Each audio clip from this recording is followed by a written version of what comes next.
Yo, what's going on, guys? Welcome back. Today, joined by my guy, Gavin from NBA Real Talk. How's it going, my man? It's good to be here, Mr. G. I'm happy to be back for one of your basketball savant ideas.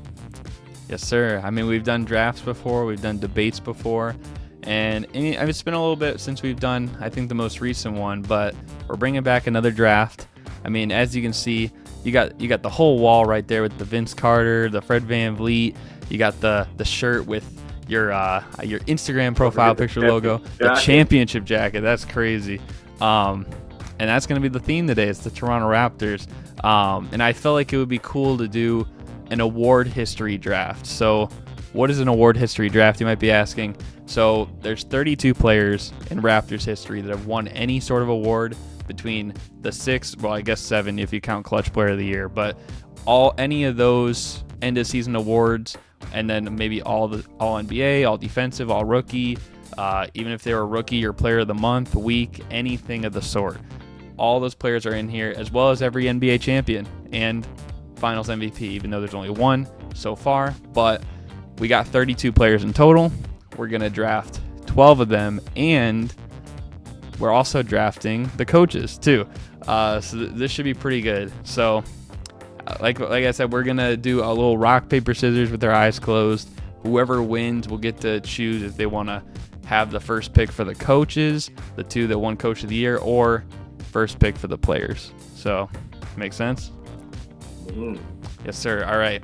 I'll close my eyes, and then ready? We'll do it on 3. So, rock, paper, scissors, shoot. Let's see. I got rock. Okay. You know what? I want to make sure, the team is, structured how I might want to play.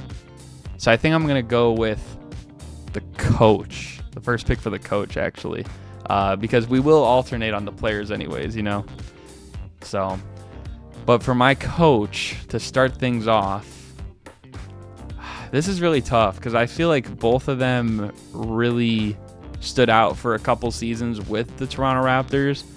I feel like maybe Sam Mitchell, like his teams maybe had a little bit like more of a like pure point guard and also a few more shooters around them, whereas Dwayne Casey, so much through DeMar DeRozan in the mid-range, and it's kind of tough, but I might actually go with Sam Mitchell. I think I'm going to go with Sam Mitchell as my coach. Sam Mitchell was tenacious. Mm-hmm. He brought, I think, more swag and attitude to the team.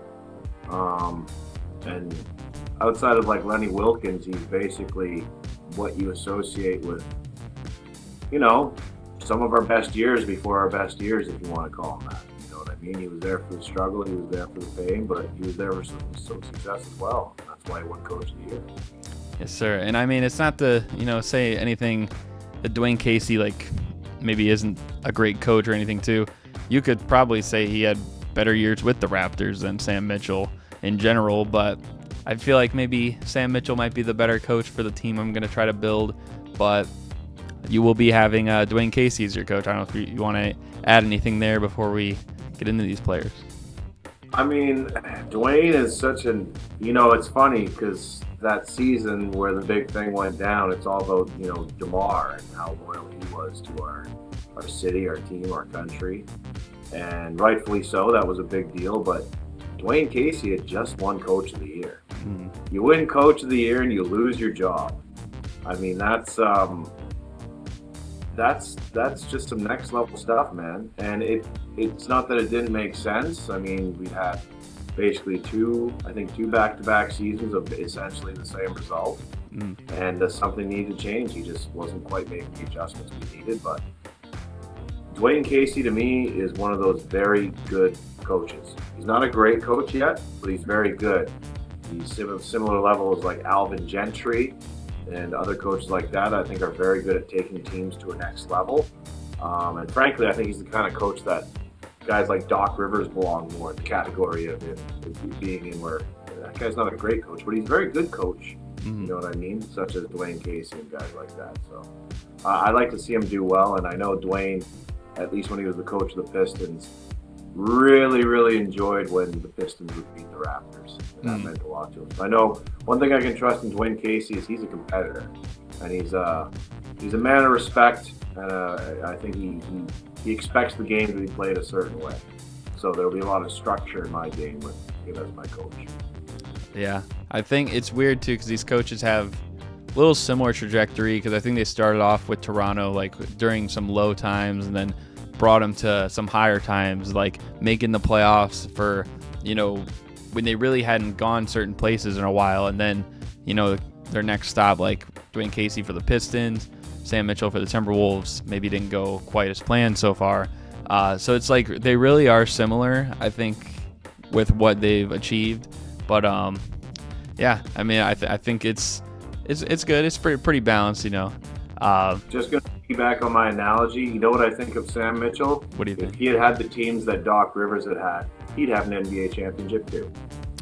That's a pretty. Honestly, I think that's a fair take. I would say that's a fair take. There's just so much we could get into about Doc, but it's yeah, I don't know. But we can save that for another day. We'll get into the players draft now, and like I said, because I picked Sam Mitchell first as my coach, you will have the first pick, and then I'll have the second round, I'll have third, you'll have fourth, and then we'll just keep rotating like that. So of all the players on this list, there's 32 players. We'll be picking 24 total. Who is going to be your first choice? There's actually more debate going on internally than I thought there would be, but we are basing this on their prime years in Toronto, right? Like the season us? It is kind of, at least like in my head, was kind of like based on their prime years, like with the team, yeah. Yeah, because my main reason for saying that is that we have a small sample size, but it's one of one, and it's the only one we need. So that's why, obviously, there's pretty much three names you more or less debate in here. You debate Vince Carter, Kyle Lowry, or Kawhi Leonard. And I got to go Kawhi, because that was basically the healthiest season he's had in roughly almost the last 10 years. It was basically the best season he's had. It was the closest he's been to being considered the greatest player in the league. And I got to believe I can ride that wave for at least 1 year, and 1 year is always worth it. You do everything you do to win a championship. And I think he's my key to victory. What can I say? Yeah, I mean, obviously the only finals MVP on this list, the only guy to help really be the number one option and help bring it all the way for you guys. And I would even go on to confirm that too. I do think he was the best player in the league that year. So it's definitely tough. Kawhi is one of my guys. So I just want to say one thing, because Kawhi comes up a lot, and do we retire his jersey or not? I just want to put this out there. You don't retire his jersey because he was only there 1 year, but you put a statue of the shot over Embiid. That would be good. Somewhere in Toronto, probably outside the stadium. So if you win us a championship and dip, you don't get your jersey retired, but you get a statue. Would you think it'd be a statue of the shot, or like when he was kind of squatted down, looking at the shot? It could it's something from that moment. However, whatever we pick, you know what I mean? Something from that moment, and that was in the second round, but that was the defining moment of that run. You know what I mean? So maybe by then we'll have moving statues, and he'll show the shot, and then him moving down and replaying it and stuff like that. So I mean, they always botch the statue, so I can't imagine it. Whatever. Yeah. But that puts me in a tricky situation for my first pick, because I was probably going to pick Kawhi if I had the number one pick. But I think I have no other choice but to go with Vince Carter for my number one pick. Aside from Kawhi, I think he pretty much had the best peak of anyone here. And if we're really basing it off maybe more of a long-term peak, well, then he definitely has probably the best peak of anybody here. He really was the first Raptor that put you guys on the map. And I know you have a great appreciation for him as well. And so it's, it's tough. I feel like, you took one of my guys. I had to come back and take one of your guys. Yeah, I would equate the Vince Carter Toronto relationship to be like that of siblings. You know, there's love, hate, but at the end of the day, there's love. Yeah. And anybody who kind of questions, you know, obviously things went down a certain way, but history is the best teacher in time to reflect. And you look back, and yeah, even though Vince went about leaving the wrong way, we forced him in that situation. I think people always forget he re-signed with us just before that, right? He was down to stay, but we were going the wrong direction, and he went out the wrong way. But the bottom line is Vince made us. Everything we are today can be traced back 20 plus years. Vince made us memorable. He made us notable, and like I always bring this up, like he was Kevin Durant's favorite player, one of the greatest players in the history of this league. Idolized the Toronto Raptors. So you can't really put a price or a value on what Vince does to your franchise. And even with the Kawhi being sort of seemingly like the best possible pick, I could have justified Vince. So, you know, good pick. And we recently decided to retire his jersey, and I'll tell you can tell that means something to him. Yeah, I remember seeing the thing like where he was. I don't remember where it was, but it was some outdoor court, and that's when he found out, or that's when like they announced it or something like that, and like he was like in tears and stuff like that. Oh yeah. So. Yeah, no, that was... Yeah. But I mean, obviously you went with Kawhi, had to go with Vince, taking two kind of wing players off the board in a draft that's not like really too heavy on wing players. So, you know, my next choice though, you know, I'm kind of looking at the positions, and it's really tough because I feel like I'm looking at like more so like versatility, who can play a few positions. I'm looking at the weakest spots and making sure I can get something good there. But you know, with my coach being Sam Mitchell, I should probably go with the guy who probably was the best player who played under him with Toronto, and I'm gonna go with Chris Bosh as my third pick. Interesting. Yeah. No, I was eyeing him too. I was like, you know, it seemed like the obvious next pick would be like a Lowry or something. I was like, I think people forget when Bosh left for Miami, people were like, oh, the two top 10 players in the league, and another like Bosh on any given night, the couple of years leading up before he left Toronto, was easily a top 10 player in the league on any given night at least. He was a walking 20 and 10, highly efficient. Like, you know what I mean? Like he was basically a Kevin, almost like a poor man's Kevin Garnett at that point, which is not an insult at all. Yeah. I had to scoop him up because of that. I mean, I just feel like he could play the 4. I could play him in my small ball 5, and really this is a draft that's going to start to get thin as we get like maybe halfway through. So it's like you definitely want to get a guy who's like pretty prestiged at least like one area of the game, you know? Yeah. And even in Miami, after LeBron left, he had a year or two before the blood clot or whatever it is that ended his career. He was right back to the Bosh he was in Toronto. He was a 20 and 10 kind of guy. You know? I'd even argue in those 2 years he was their best player, even better than Wade in those seasons. So yeah, for sure. Yeah, I guess that leaves the floor to you for pick number 4 and then also pick number 5. So, I think I got to just get my point guard situation sorted out. How can we go more than a few picks without picking the GOAT, Kyle Lowry, the greatest Raptor of all time? That's a leader on my team. That's my vocal leader. And even more than, obviously Kawhi was clutch and you can rely on him for a shot, but I thought since Kyle left Toronto, that's what Fred VanVleet couldn't fulfill and nobody, Pascal Siakam, couldn't fulfill it. What we really missed the last 4 seasons or roughly that is we didn't have that guy that would just put the ball in his hands. I need a bucket right now.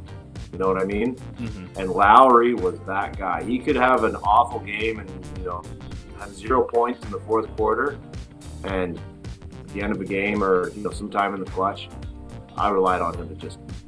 We need a shot right now. We need someone who's got the guts to take this shot and make it. He was that guy. So. I got my vocal leader, I got my shot maker, and I got the guy who's going to run my offense with Kyle Lowry.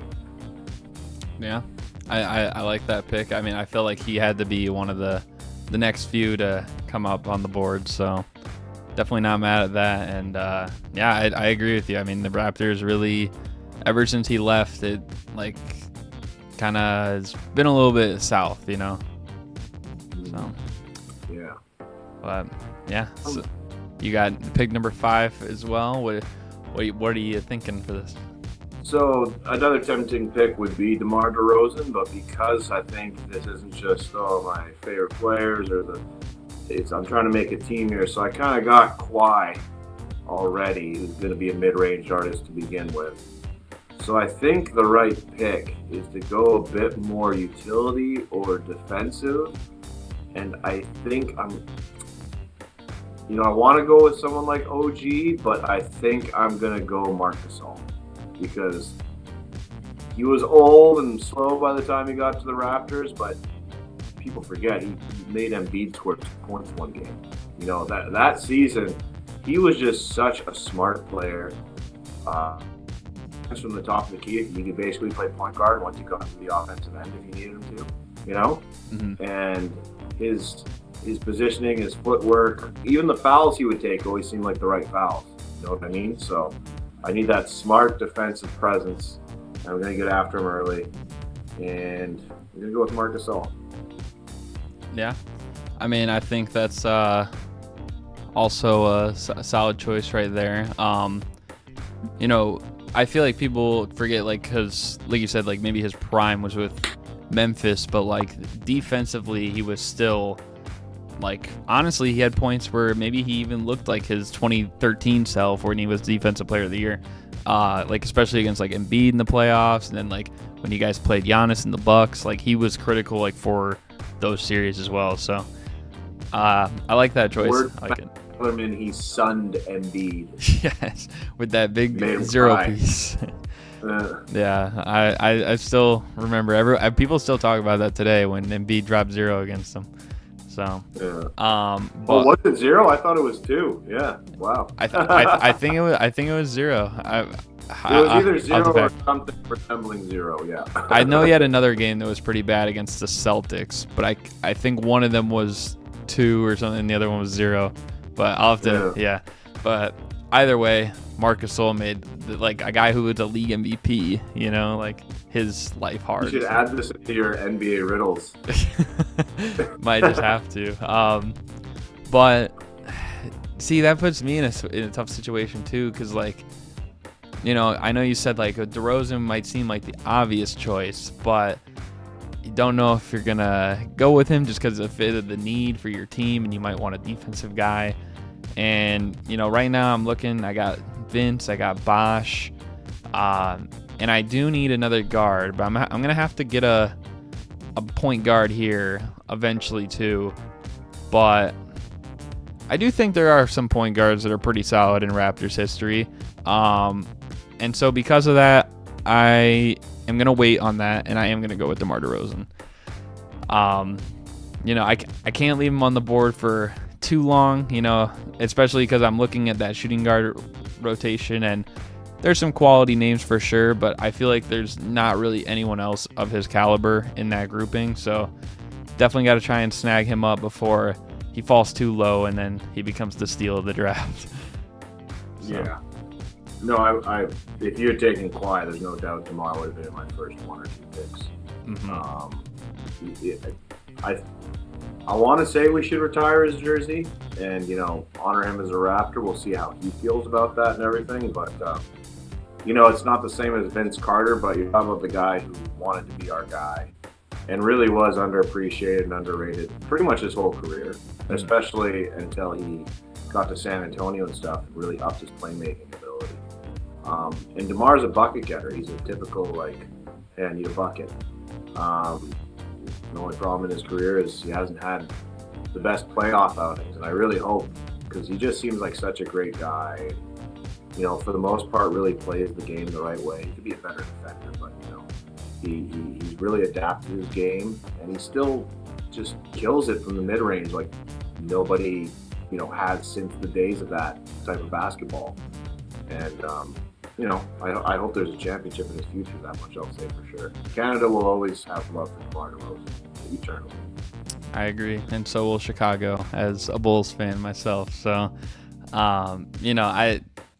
DeRozan, I feel like, in my opinion, obviously, I think once he left, most of the love for the team at the time, it all mostly went toward Kyle Lowry, but he was really like the first one from that era that was still there, and it just like it sucks still that like he wasn't on the team that like went all the way. Yeah, I still remember like a couple years with the Raptors and then a year with the Bulls. Like every year when he gets that hot start and like the early like MVP kind of candidates, and every time he's in there, he's been in there like 3 or 4 times, a time or two there with Chicago too. I'm just like, man, I hope he wins. I hope this gets the recognition he deserves. When he made those, was it back-to-back game-winning threes and stuff like that? You're just like, you're just so happy when the world gets to see DeMar at his best. I just hope he can sort of exercise his playoff demons sometime in the next 5 years or whatever he's got left. And I mean, this is a little off topic, but I mean, I don't know when this video is actually gonna release, but I do feel like he will do a hot, like he'll start off the season really well with the Kings this year too, and kind of assert himself in that way. So, that's gonna be interesting to see. But with the 7th pick, and I see a few guys on here that did also play for the Sacramento Kings. Maybe a little bit tempting, but I think I'm gonna go with. I'm still looking at the point guards, and I think I'm still going to hold off on that.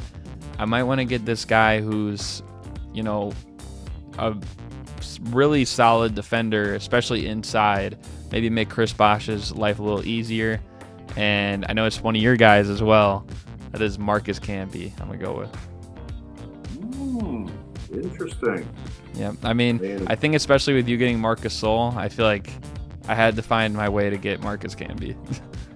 Well, a good traditional center who's also got some range with a shot and stuff. I think that'd be an interesting matchup in their sort of primes, those two.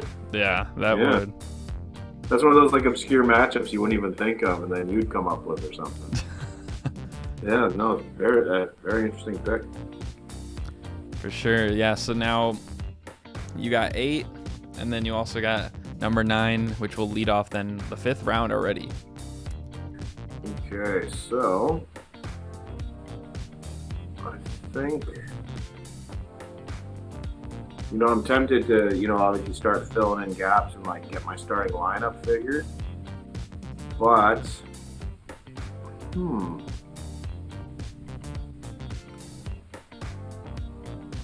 yeah, okay. No, I was about to do something that might have been a little bit silly.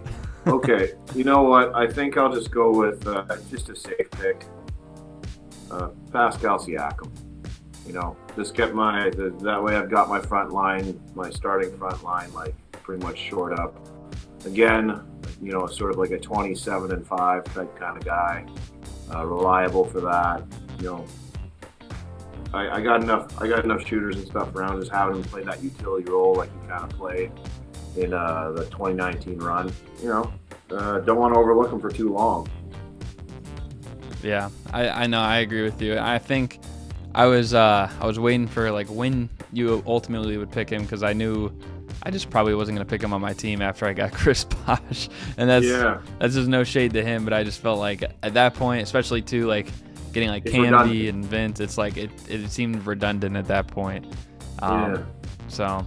But that is a solid pick. I think Siakam has really asserted himself. One could maybe argue he's higher on an all-time list for the Raptors than Chris Bosh. I mean, I don't know. I mean, obviously he has the championship. Yeah. I think Bosh maybe peak for peak was better, but of course, like being a champion and being multiple times like All-NBA and All-Star, like that definitely does help Siakam's case. Mostly had like a Kevin Love with the Minnesota Timberwolves-esque type run with us, right? It was mostly lean years, rebuilding, him leading the charge, him becoming the All-Star, maybe getting us to the playoffs a couple times, but never really going anywhere with it.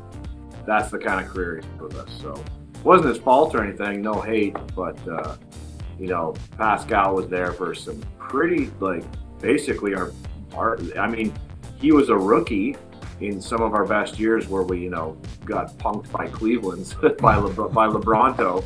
But he was there for basically our best run, you know what I mean? Because our best run pretty much started in what year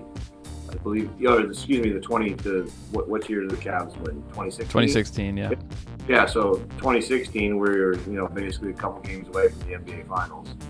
And then he was there, for the lean years, the lean good years where we still finished first and stuff. So as far as accolades, as far as accomplishments and contributions, yeah, I'd say Pascal. I'd put him above Chris Bosh. Yeah, I mean, and I think that's fair as well. But I feel like right now we're at a point in the draft where a lot of the top Raptors are gone. Now we're gonna have to start filling out maybe a lot of guys who might be playing certain roles. And with the 9th pick in the draft, what direction are you gonna go with? Okay, if it's still me, now I'm gonna go more shooting guard, point guard, small forward. I think so. Lou Williams is obviously appealing. OG Anunoby obviously appealing. But I think this is where I take Fred VanVleet, Steady Freddy. Because, Fred never quite could fulfill Kyle Lowry's shoes. But it's not like he did a horrible job or anything. You know what I mean? And Fred was the one with the ball in his hands in the bubble year. So that would have been our quote-unquote repeat year. We were a shot away from the conference finals. And Fred had that ball and it was chalked off block. So he never quite was able to become that guy who takes the shot for us, but I'll take him in any clutch situation at the same time, because what I saw in that 2019 finals, he's clutch. You know what I mean? He might not be as clutch as the best clutch players of all time or something, but do I trust him to take a shot? Oh, hell yeah, I do. Yeah, I know. I agree, and I think especially that the fourth quarter of that you guys really don't close out the championship without him there. So game 6. So he's definitely huge. He probably will go. You did draft Kyle Lowry, but he'll probably be even in your closing lineup as well, maybe at that 2 guard. Oh yeah, you could easily start him at shooting guard. You know what I mean? We did that for a couple of years. We didn't win, but it's not like we were bad at all. Yeah. And now with my next direction, I'm gonna go. I feel like today's era is essentially it's a point where it's you don't want to get people that are maybe too small because they might be liabilities on defense. But I think given we're combining a lot of guys from the old era and the new era, and maybe the 2000s, 2010s, in between. I mean, that might come with a little bit more leniency. So I am gonna say, you know what? I'm gonna take this guy next. He may be 5'10". He may be shorter than both of us. But you know what? This guy was an elite scorer, a pretty solid shooter, and a really good playmaker. I'm going with Mighty Mouse, Damon Stoudemire. Yeah, I mean, that's OG Raptor lore right there. And he had a very good career. He's just one of those guys. Somewhat pedestrian, but still a very reliable player, a very solid player. And honestly, a great choice to just be I need a good point guard to run my offense, Mm-hmm. It is a little unfortunate because I think he kind of came in right when literally he was probably, you could say, the Raptors first quality player. You know what I mean? Vince was the first superstar, but he was probably the first all-star caliber player, even though he wasn't one. Yeah. And it's just unfortunate because that was right when things started. You do an expansion draft, the team's not gonna really be all that at the start. So I would have liked to see if he had a role like that on a quality team. Maybe not quite as high peak wise, but I think he could have done similar things to what you saw Isaiah Thomas do in Boston, when he was at his best.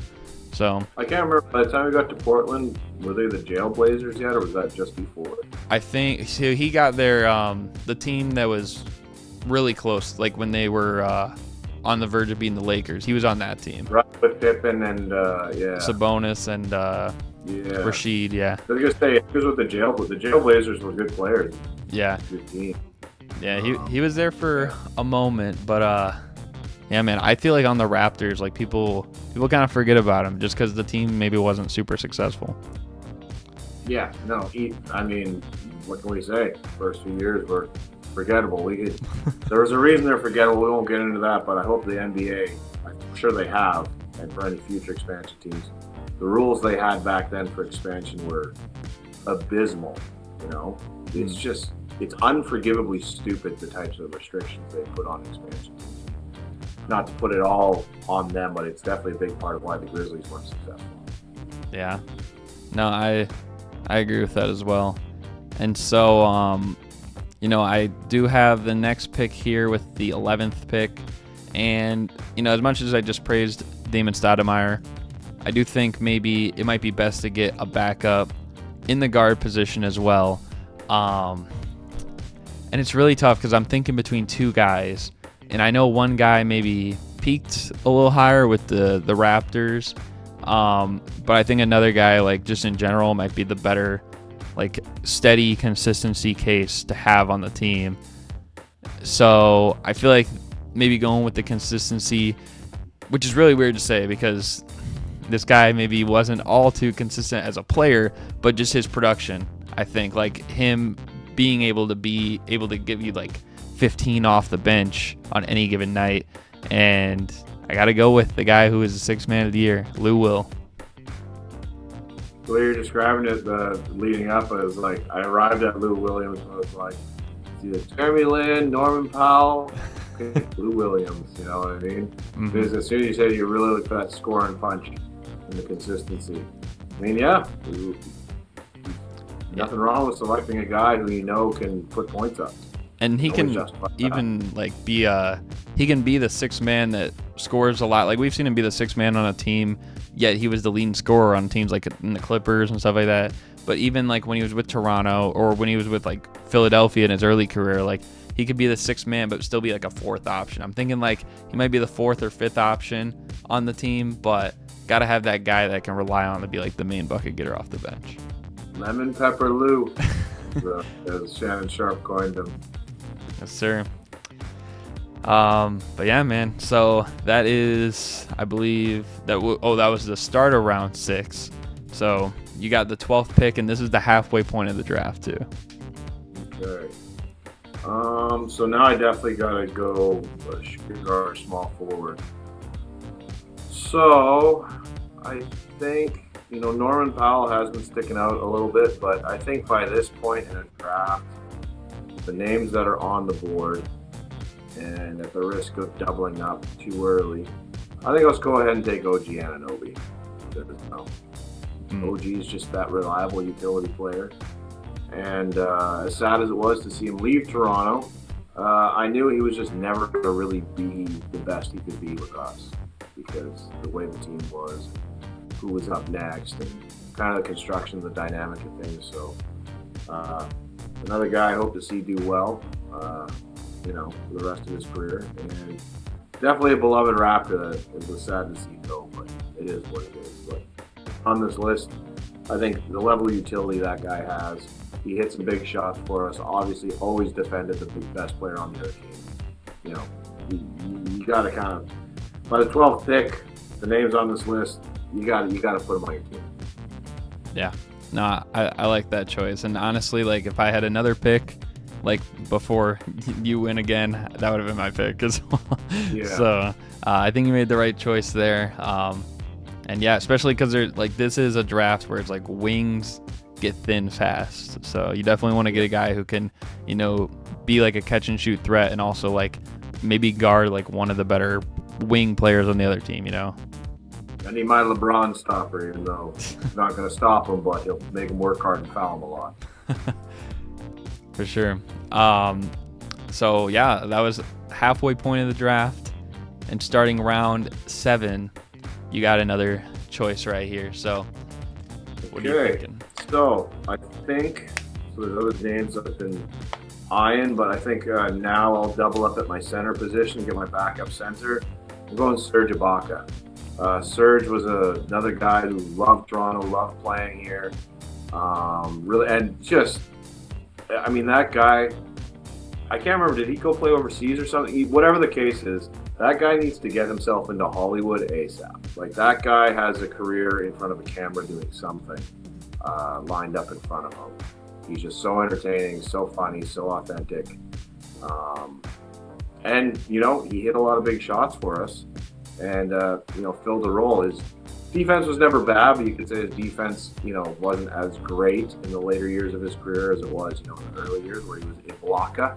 Mm-hmm. But I think, Serge as your backup center is not going to be a bad team at all. Yeah.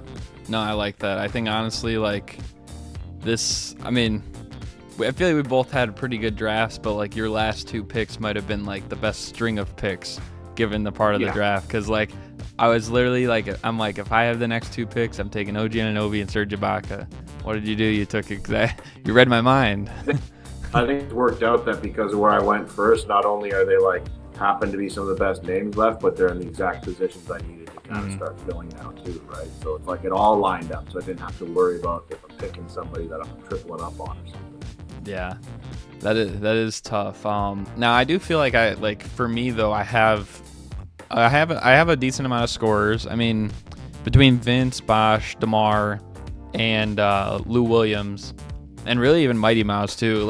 I feel like I have a lot of guys who can be those bucket getters, but now I'm gonna have to start filling out with guys that can play the right role, but maybe also guys that can still contribute. And so the first choice I'm gonna go with is, man, this is so tough because I'm looking at big men, and a lot of the bigs remaining aren't really known as great defenders. But you know what? This guy, he's technically not a big. He's more so a wing, and I know he's still pretty young on the team. And it might seem a little crazy to pick him right now, but I'm gonna go with it. I'm gonna go with Scotty Barnes for my 14 pick. Yeah, I was hoping somehow I'd make it through the next two picks of yours without you picking him. Yeah, he was next on deck for me. I wasn't even 100% sure if I'd take him, but I think the more I thought about it, since you picked on Anunoby, I'm between the 3 and 4 spot right there, there's no one else that has the same or even close to versatility levels of OG Anunoby that was left, right? So he's clearly the last name on the board where it's well, how is that guy not going to get picked? Mm-hmm. Because the rest are the names where it's pick that. The rest of these guys will be the names you picked him over Scotty Barnes. Yeah. Everyone else on the list is going to be that guy. Mm-hmm. So now this puts me in a really tough situation as well because I feel I do want to pick another big because I really Scotty Barnes is technically a power forward, but you don't think of him as an inside presence necessarily. You kind of think of him more. He plays everything. Yeah, he can play everything. That is true. But I don't know if he can be my backup rim protector or anything like that. Although, granted, I think there's maybe only one guy that could, and I just don't know if I want to pick him right now just because I feel there's a lot of players that are just better, So I'm actually going to go with another guard, which might be surprising. But I feel I picked Damon Stoudemire. He is 5'10". And then I picked Lou Williams, who can kind of be my sixth man. But, I don't really have a true point guard that's maybe around average height, maybe can be can at least reliable on the defensive end. And people forget this guy, he wasn't on the Raptors long, and he was on the Raptors, the one season when Kobe had 81 points against you guys, but he did average 20 points a game for the season. And I think people forget about Mike James. Yeah. I don't forget. I was watching, so those were some of those bad years, but he had certain games where he would just go off. Mm-hmm.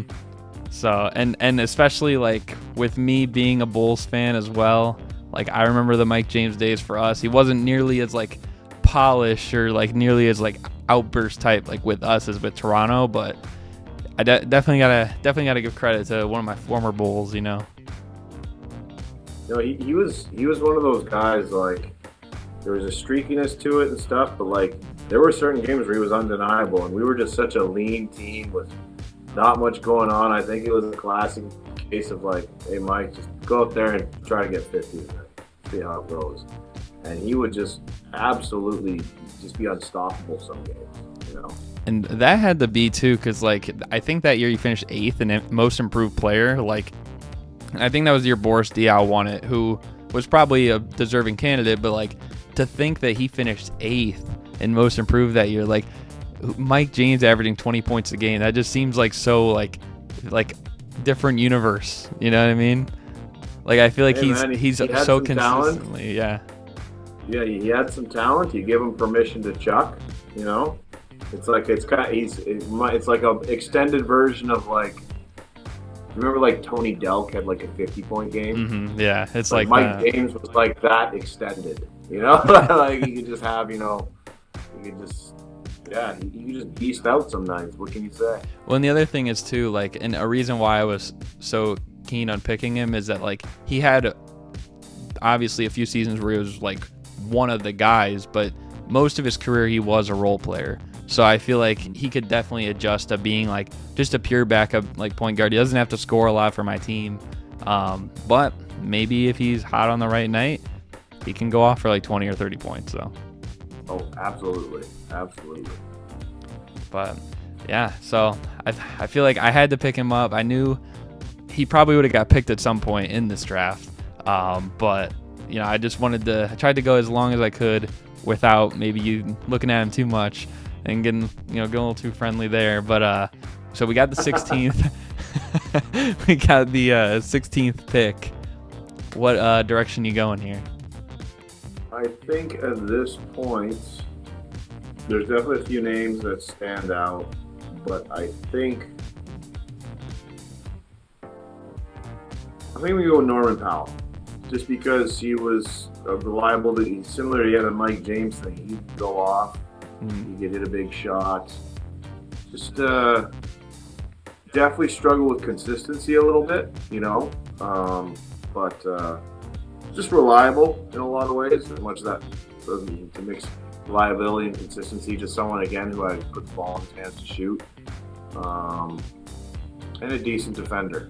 So, you know, and a likable guy. So, I think I was torn between him and a couple other older Raptors that maybe average more points or had a slightly bigger impact. But I think Norman Powell's a reliable pick. Yeah, I think that's a solid pick. And honestly, like, had I not picked Lou Williams, I probably would have eventually picked him. I was thinking between those two, and I felt like once I picked Lou Will, I was like, he's probably going to get Norman Powell. Yeah, because Powell, actually, you could say, like, he could have been or could have easily had a career similar to Lou. He could have been a six-man type guy. Right. Come on, just get you buckets. Yeah. Probably he was a bit better defender than Lou. I agree. But so that is pick 16. So we each have 4 more selections left. So for pick number 17, what are you thinking? Okay, with that, I think now, also because the position means it's sort of third guy that I can put in there. I think now is when I go with. I think I'll go with.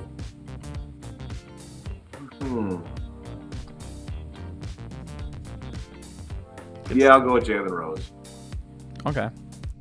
It's kind of funny. I was looking at a certain player on the power forward list, but yeah, just Jaylen Rose because he was a decent all-around player. He was still pretty good when he was with us, and yeah, not a lot to say about him. Just he's a good player. He can put up some points, and I'll just have him as one of my backup small forwards. He can also play shooting guard or play the 4 if I need him to.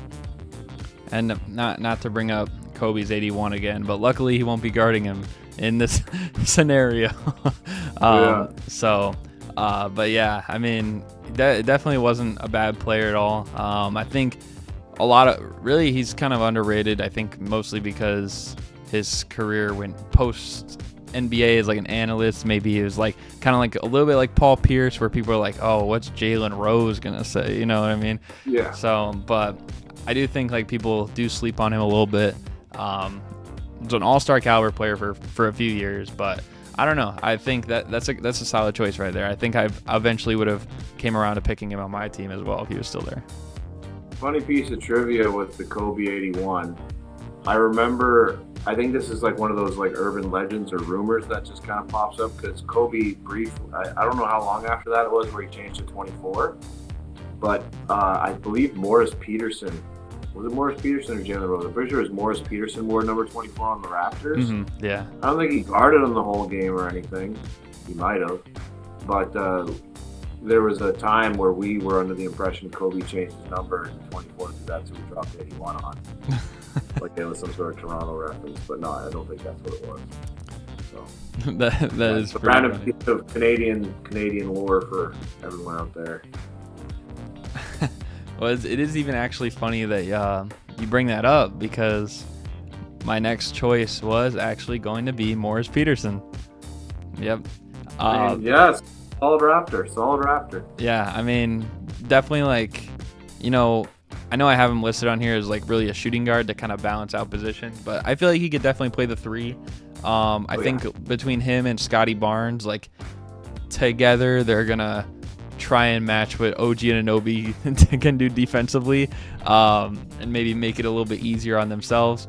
But yeah, that'll be that part of it, and he's also like a guy who can really stretch the floor as well. So yeah, no, I remember Mo Pete. He was kind of for those years where we were lean because Vince was injured and sort of the drama and all that. Him and Alvin Williams, they kind of got the Mike James treatment. Like, hey, just chuck some shots up. Got a lot going on right now. And I remember Mo Pete. He could put it down. He was kind of like almost described. Maybe he was a bit of a poor man's Rashard Lewis. Yeah, I remember Rashard, like the tall guy who could shoot threes. I'd say Mo Williams was, he was kind of in that regard. I think we used to call him Mo Pete. Yeah. Or Morris Peterson. Sorry, yeah, Morris Peterson, Mo Pete, like Morris Williams, Mo Williams. No, Morris Peterson, Mo Pete. Yeah, and I will even say too. I mean, Morris Peterson is. I think I made like a top like 25 or 30 like favorite players list a while back, and he was near the end of that. Like, so he's one of my like players that I definitely do like, and it's like maybe I don't talk about him a whole lot, but I guess that's a little Super Mario Hoops trivia right there. Nice. If somebody from Toronto watches this, I'm sure like somebody's got an old like Toronto on the white jersey, Morris Peterson jersey, still probably faded, and they probably wear it camping into the bush or something. But I bet a lot of people still got it. And I think his one, like when what was it, Michael Ruffin chucked it up, and then he came in and hit that shot to tie the game, and they won it. Like that's still like so legendary. Oh yeah, no, that still appears on highlight reels today. And he had a few interesting plays, like the one where someone slapped his headband down while he was doing an and one, and he like made a layup with his eyes like covered and stuff. Yeah, he was definitely an underrated player, and I like the pick of it here for me too, because I feel like he's a kind of a bigger wing as well. Like I think he's like 6'8", like has a long wingspan as well. So like he might not be the defender of OG Anunoby, but I think he can definitely like at times like kind of show that potential at times. So. It's one of those interesting matchups that only could come up with on Super Mario Hoops channel. We might need to make that happen. I don't know how it'll happen, but you get the simulation going. Gotta fire up 2K.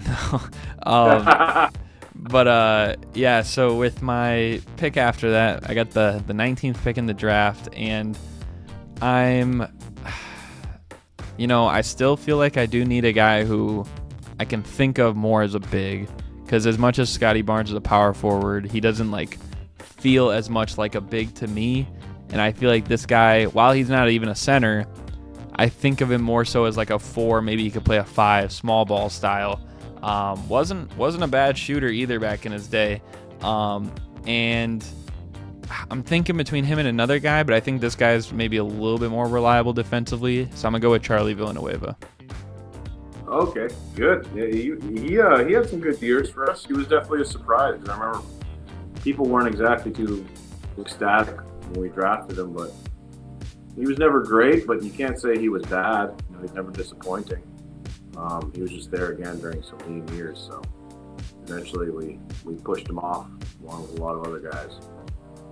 Yeah, someone had I think I saw a post the other day, like someone said something like, who was your favorite like mid like power forward from the late 2000s, early 2010s, and they had like him on there as well, and I'm like, I feel like he was like more than just mid, you know, like he was solid, but like he had years where he was like pretty good, you know what I mean? So.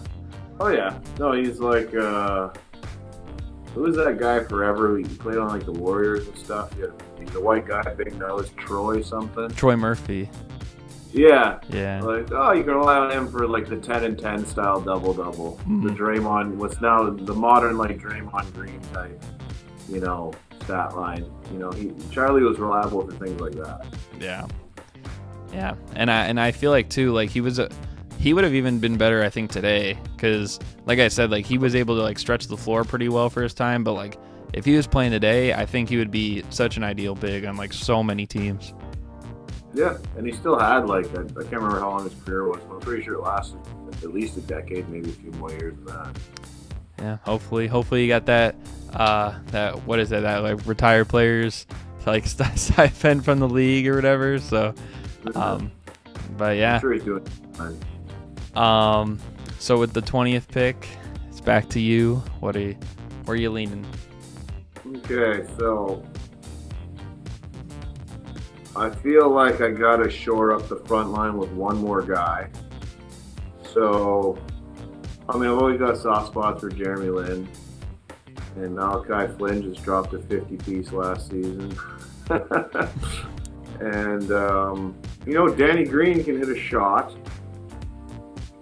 but there's a couple of names I'm not gonna say. But I think so I was wondering if this guy would even come up for you or anything. I only remember him for like a couple seasons, but I remember he was a very unique player. So I'm just gonna go with it. I'm gonna draft not on a full limb or out of left field, but for my power forward backup spot, I'm gonna get Horge Garvan. I knew that's where you were going. Because I remember he came in the league. He might have been one of the oldest rookies ever at the time because he was in his early 30s, I think. And I just remember he had a smooth game, you know. I'd like smooth enough that I would have thought he was a 3. I couldn't even remember that he was a power forward. Like I would have thought he was like 6'8" tops. Maybe he is 6'8". But yeah, he could shoot the ball. He could stroke it. He was a smooth player, and like a lot of European players, he was smart. You know, he was a thinking man's player. Yeah, no, I like that, and I feel like maybe it's another player that's lost in like the Raptors lore, like over the years. You know what I mean? Yeah. Like, you know, like there's this.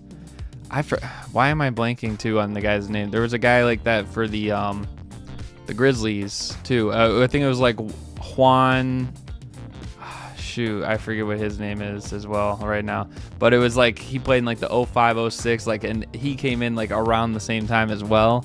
And I feel like it was also kind of weird because like both those teams originated in Canada, and then they both come in. It's like they're both like from, I believe, like the same nationality, and then they both like actually had really good impacts for their respective teams.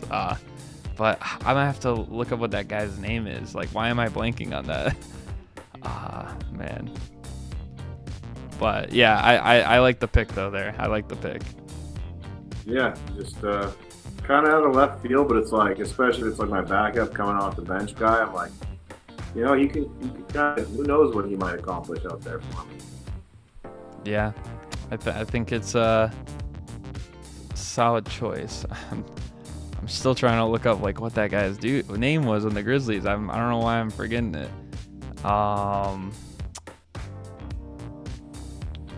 Maybe it was this season.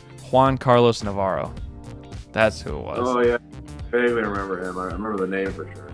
Yeah, he only played 1 year, but he was actually like not too bad. Like I feel like I think of like both of them like coming in at the same time, and it was like, you know, it's like they both had a crazy impact like right away. Not like a super crazy impact, but like that, like in Bulls terms, like a Nikola Mirotic type of impact, like first type of season. You notice it's a combination of their style, the way they play, and you know, just and a bit of the results. For sure.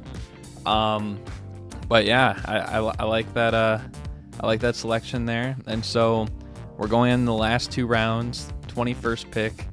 You started off here. What are you thinking? Okay, so now it's kind of like little details. And I think I'm going to go with Pat McCaw. I've always had a bit of a soft spot for Pat McCaw. And I think picking a guy who, didn't he win a chip his first 3 years in the league? He did. He three-peated.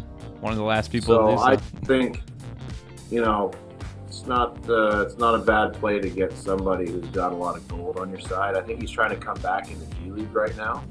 Mm-hmm. And I don't know, when you say words like reliable, I mean, he was just kind of a guy that the coach, and I remember people thought Nick Nurse gave him way too long of a leash and tried to rely on him too much, but I think he's just someone you could trust to go out there and do as he's told. He finds the confidence to shoot the ball. He's an okay shooter, but I got a lot of guys on this team that can score and do things. I might as well have a guy out there that if I say, hey, go run this play and pass him the ball, that's what he's going to do. So that's why I'm going with Pat McCaw. I like that. I feel like that's a solid choice for sure. I mean, especially you said, like, the guy, he's a winner, like he just wins. Like, yeah. I remember my prediction after the Raptors won and Kawhi went and joined the Clippers. I actually predicted the Raptors would go back to the finals, but I thought they would lose to the Clippers. Mm-hmm. I was like, it'll be the end of Pat McCaw's amazing championship streak. And I was almost correct. And I think, too, he has the most championships of anybody in this grouping, if I'm correct. I think he does. I mean, I've got 3.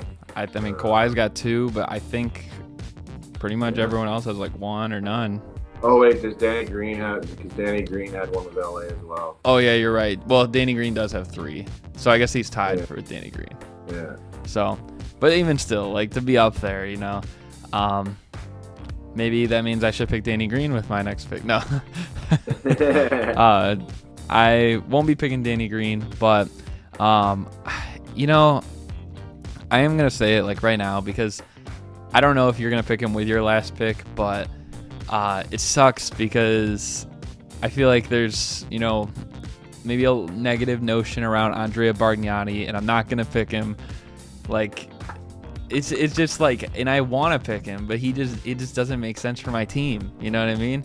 Like, I think like once I picked Villanueva, I was like, yeah, and I'm also like trying to pick guys that can play a role. Like if I really needed a guy to go get 20 and like maybe he could space the floor, I would be more willing to pick him. But that's why I think for my next pick, I need to go with a big that can maybe space the floor, play well defensively, but also kind of, be able to take that like backseat role and thrive in it.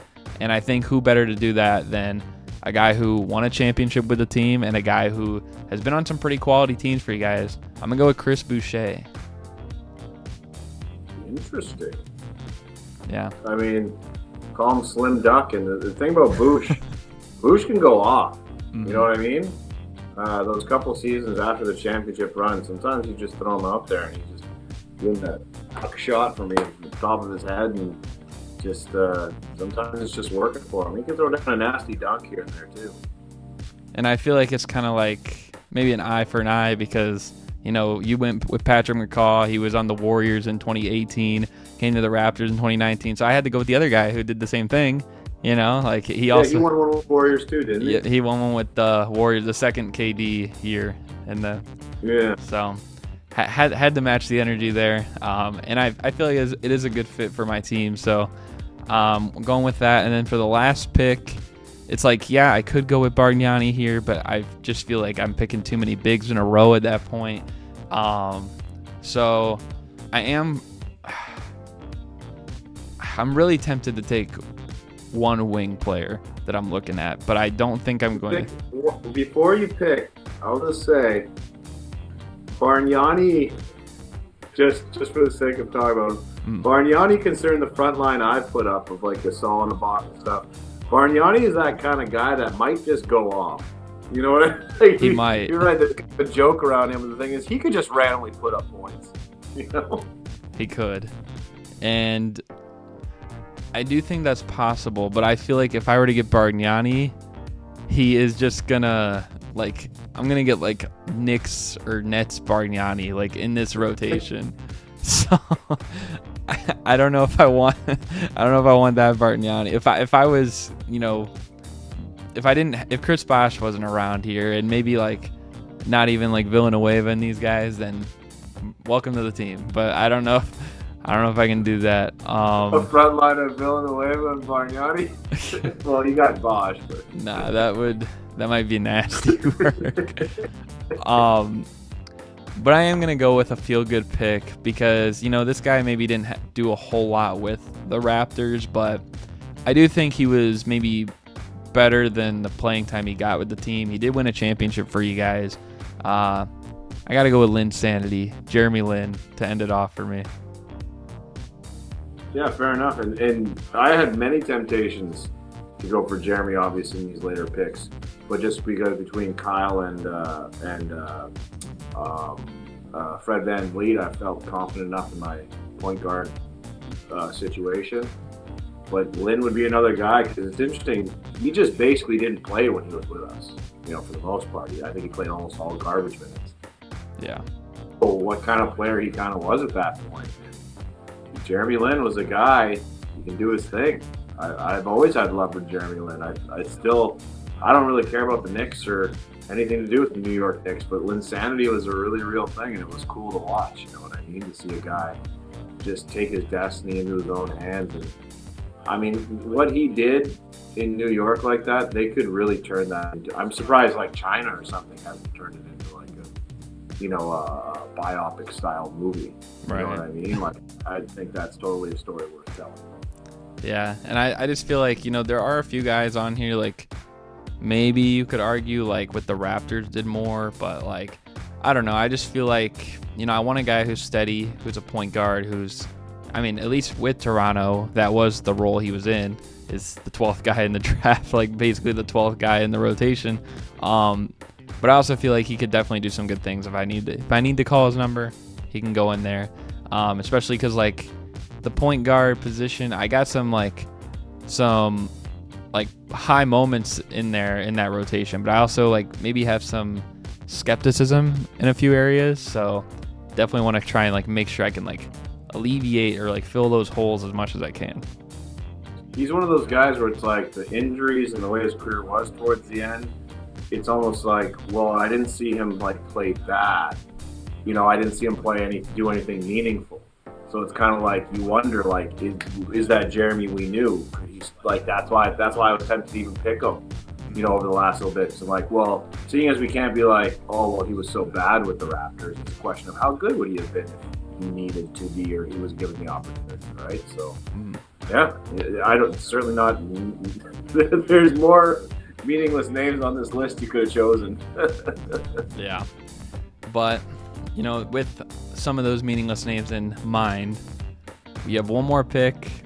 Who are you gonna go with? Are you gonna go with maybe one of those guys, or are you gonna try and find one that's still a good pick left?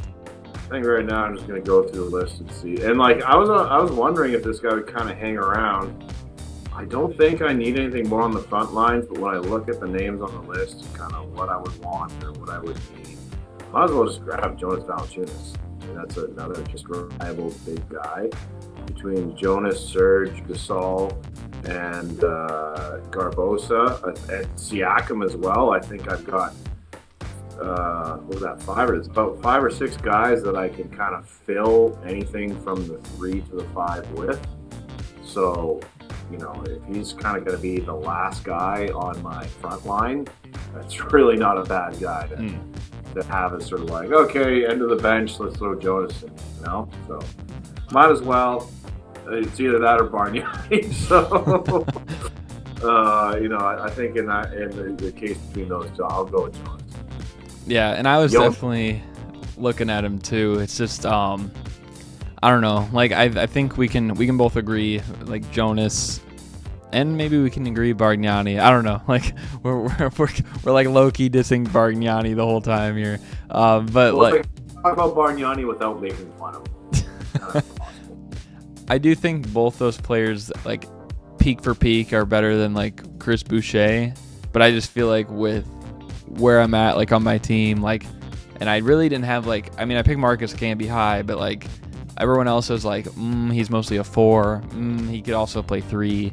But it's like I don't really have a guy who's like, oh, he could be like the backup 5. Especially if Marcus Camby having like injury history a little bit in his career. Like I definitely want to make sure I had at least like one secured spot there, you know? And with Barnani, it's like it's not like he was terrible or anything. It's more like he just what a disappointing player. It's not like he sucked or something.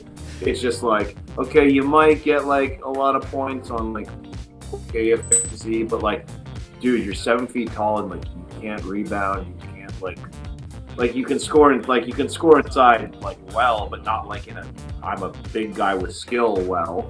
You know, he had skill. Like he's just like one of those anomalous players where it's like, okay, well, you don't suck, but like, what do you do exactly?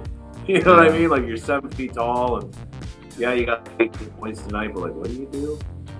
Like, did we win? I think it's like very similar to like a little bit like when Porzingis was a rookie, except like without the defense. But like he, yeah. I mean, like he came in and like I think his first year, like people saw like bright spots in Bargnani, and that like, you know, it's just like his rebounding's a little low, but then it's like you thought he would evolve like Porzingis has over the years, but like he just kind of never did. Like he got more opportunities, but he was still the same player. I mean, still good, but like it's just like he never like maybe evolved much. Maybe like slightly, but like really not like anything noticeable, you know? He was a skilled big who just remained a skilled big and didn't really improve the skills that made him a skilled big. Yeah. So I don't even know where his career ended.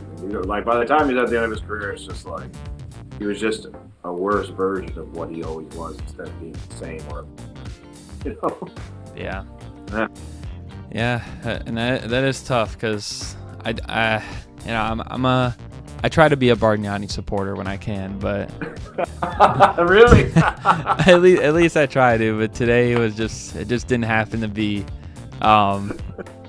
But you know, with Bargnani in mind, I mean there are 7 other guys on here. Is there anyone else that didn't get picked that you think like maybe could have been chosen? There's one other guy that I was thinking. When it comes to like Eric Moreland, or I mean Malcolm Miller played a little bit, but Eric Moreland, Malcolm Miller, and Jody Meeks, like those guys, they basically didn't play. Yeah. What I even remember. So Danny Green, like, there's mixed thoughts, right? Because he kind of, you know, guys like him. So he's a guy where like he sucked towards the end of those playoffs.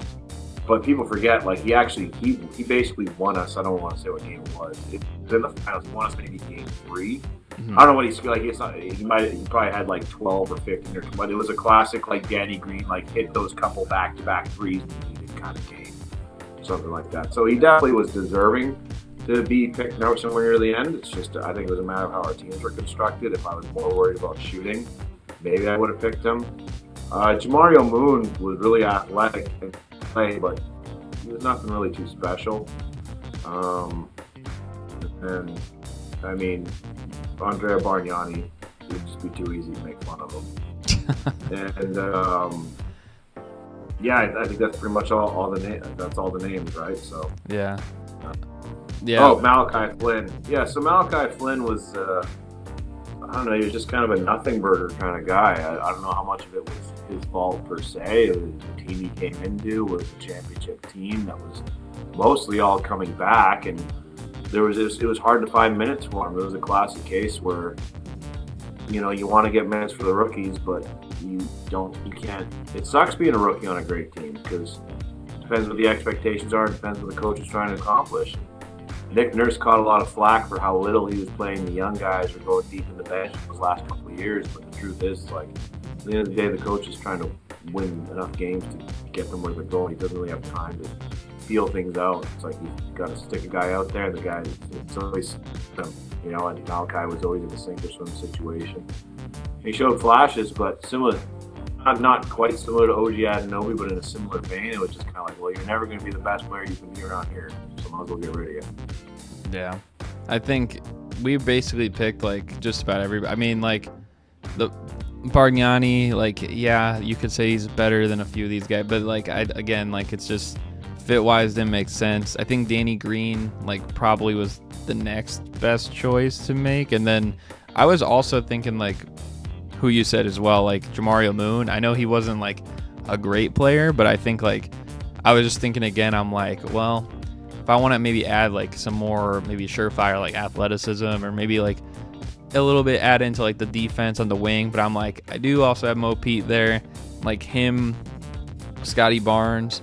I got like Vince starting, and I got like a few guys that can be a little more versatile. So I'm like, I'll just go get Jeremy Lin, Yeah, and Terrence Davis, I forgot to mention him. He was a guy, he showed a lot of promise and a lot of fire and a lot of stuff early on, but he started to, show some consistency issues, which isn't a big deal when you're first rookie year and stuff, but then he just couldn't seem to get it back on track the next year, and then unfortunately he ran into some personal drama that didn't seem to add anything to his player repertoire. So I would say of all the names, Danny Green's one. I could have seen either one of us taking him towards the end, but we didn't. Yeah. No, but I think it was overall a solid draft. I mean, like I think we made a lot of the right choices, and I think it was fun. I mean, I think it was cool. I'm sure you've probably talked for several years, different conversations about your team, but I don't know if have you ever like thought of doing like an idea like this before?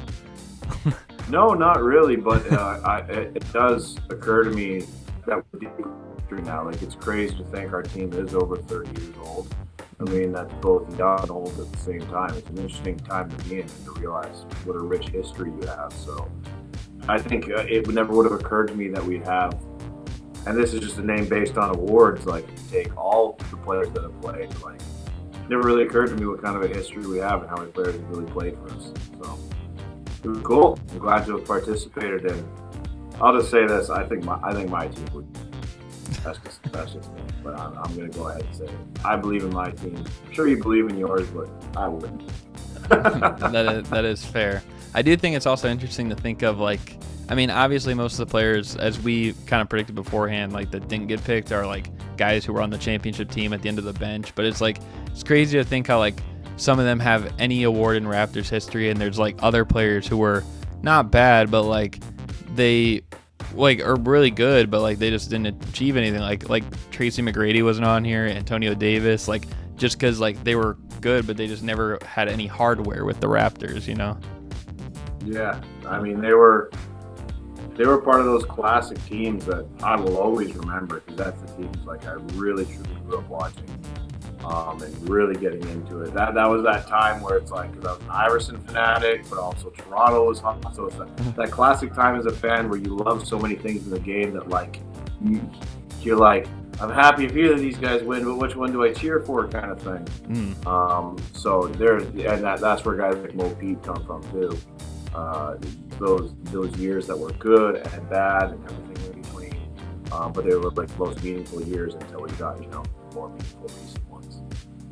Yeah, but with all that being said, it was a successful draft. I'm glad we could collab on this one. Hopefully you guys enjoyed. If you did, be sure to like, comment, and subscribe. You got any other final thoughts before we wrap this thing up? I'll just say, go Raps, go! I hope they make the playoffs this year. Let's go with that. I hope they're a sleeper team to maybe upset a couple contenders. Let's go with that. I hope Scotty Barnes makes a huge leap. I hope RJ Barrett, makes a huge leap. I think we got a team that's being at least excited about in the beginning this year. Not excited because we think we're going to win a lot of games, but excited. Okay, these guys kind of have they're the captains of the ship now. How good are they? We know they're not bad players, but how good are they? So that's what I'm looking forward to.